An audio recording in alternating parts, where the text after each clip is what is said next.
Hey everyone, it's 2015. It's been about a year and some since my last game video update to all my friends and fans out there. All two people I think that are subscribed to me. I don't ever expect these videos to reach the masses, but I just want to take a moment again to show you around my new room in the new house, and I've got some help behind the camera.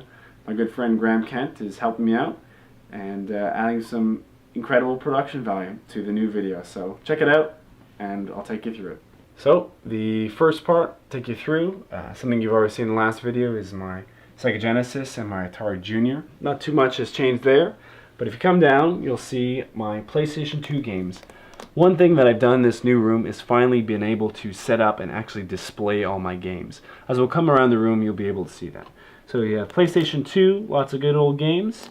Some Wii games, and then we have my GameCube games, not too many, and here are some double Super Nintendo games, which we'll get to in a moment. A little ways down, and you'll see my Nintendo games. So I've definitely grown this collection. I've been pretty picky, going through garage sales, going through discount bins, stuff like that, picking up here and there. So I've got some good ones. Like Nobunaga's Revenge, or Ambition, excuse me, is one that comes to mind. Koei Game, they were a great strategy game company, and I was fortunate enough to pick that one up for $20 when I was with Graham, actually, in the Great Glebe garage sale. So, lots of fun games here. Gunsmoke is one that I'm proud to own, and we'll take a look at it later, but it's a fantastic game. Down here we have my Atari 2600 games. Nothing new here. Except for being able to finally display it. It's much better than a dingy old closet in my old house. So I'm very proud to be able to display these.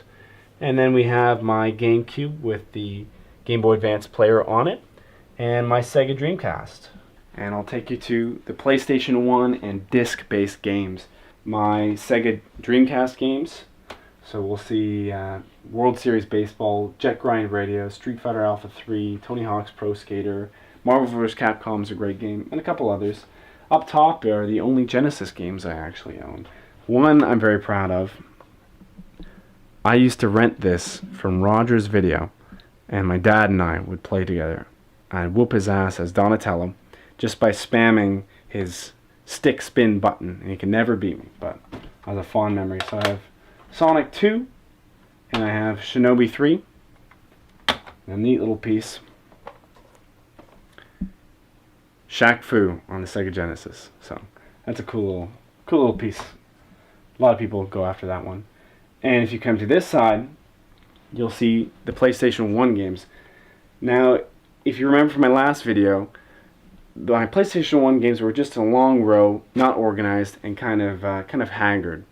But now, if you look, you'll see that they're all nicely organized in their cases, but there's something special about them. This is what they all used to look like.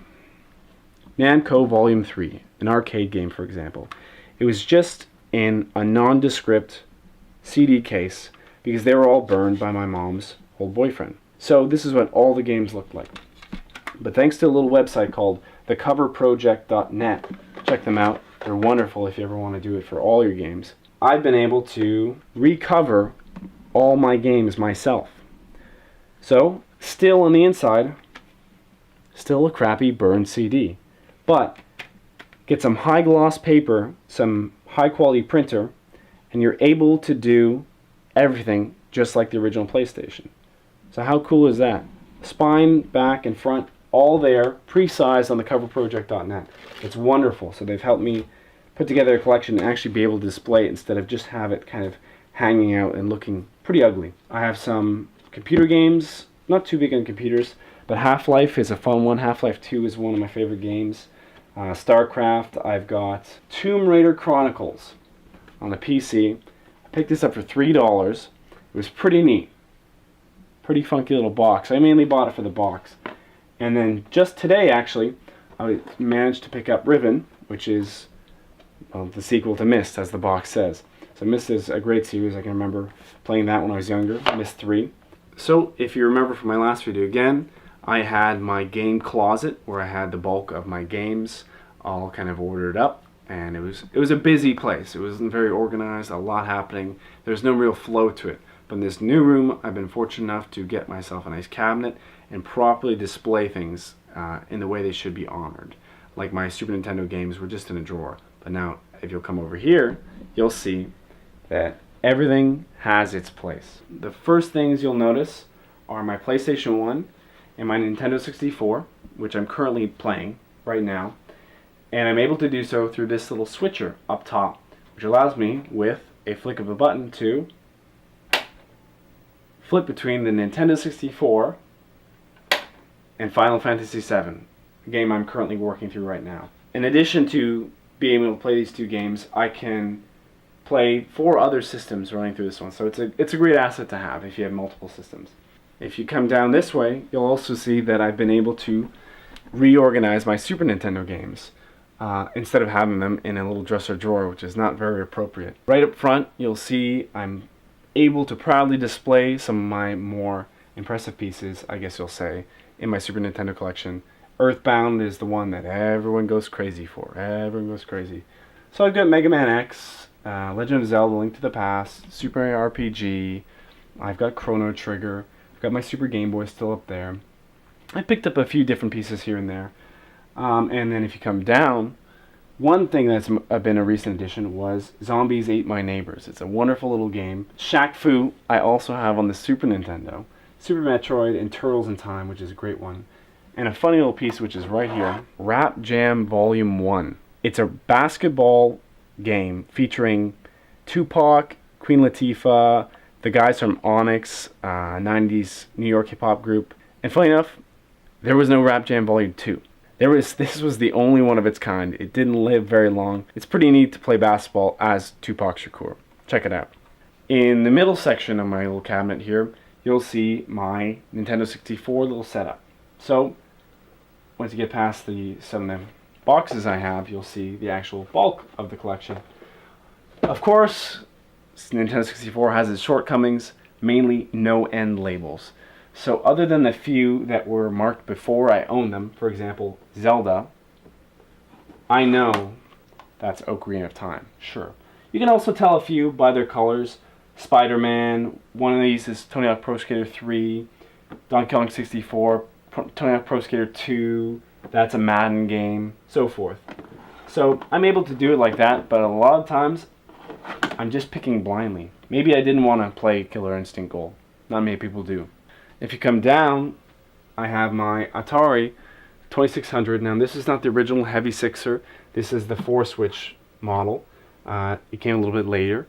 But I didn't have a proper wood grain panel, one of the original looks of the Atari 2600. I think it makes a great centerpiece. It's very iconic of old school games. And if you come over here, you'll see my 2 Nintendos and my Super Nintendo.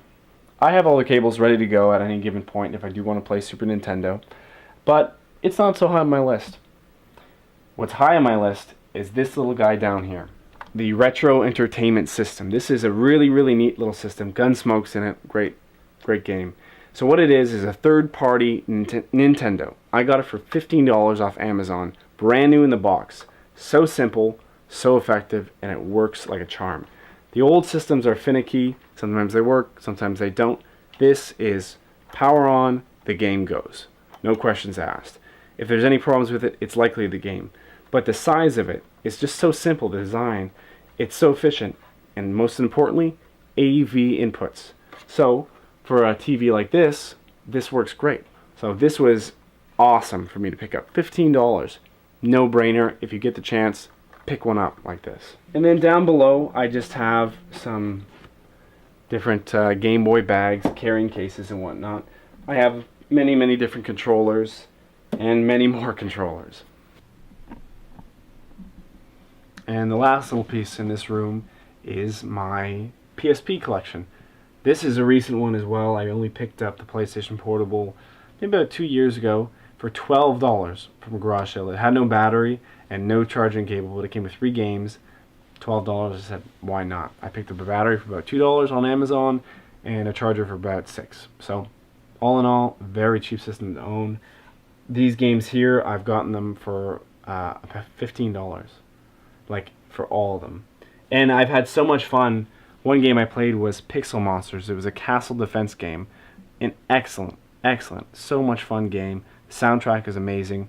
I would plug my PSP into my car through the auxiliary cable and have surround sound audio from this game, and it was so enjoyable. Another great title on the system, in my opinion, is Final Fantasy Tactics. I adore this game on Game Boy Advance, as well as PlayStation 1. So this one, I'm really looking forward to playing it. I'm going to sit down and properly devote myself towards this game when the time is right. One last thing that is rather new to my collection since my last video is my Sega Game Gear. But it's certainly not something I'm collecting for. It's not high on my list, but the case was really neat. See if I can get it out.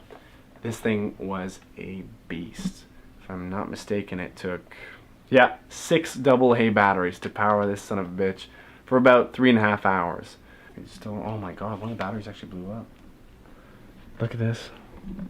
I put these in like last summer. What shitty Walmart batteries are these? Super Monaco GP sucks anyways.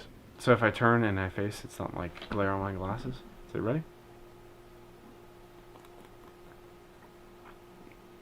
My final piece to my game collection is definitely the system I have the most games on, which is my Xbox. I love the original Xbox. I consider it the Sega Genesis to the Super Nintendo, which was the PlayStation 2, but I love and adore the Xbox. It has a great memory system, great controllers, fantastic titles, Doom, the Halo series, Grand Theft Auto San Andreas, which of course was on PlayStation 2. A lot of great titles, and right now the market is rock bottom for the rock bottom for the Xbox. So of all these games, Conker's Bad Fur Day Live and Reloaded is the only game I spent $40 on. All the rest far below $15, far below $10. A lot of them were dollar games. It's the best time to buy them right now, and I'm very happy to be collecting the Xbox. It's something I enjoy very much, and it's not going away anytime soon. So, with that little piece ended, I'd like to thank you very much for taking your time to watch my silly little game collection, and keep on playing. I'm very proud of them. Xbox is... I'm fucking gay. I'm proud of them. Are they my children?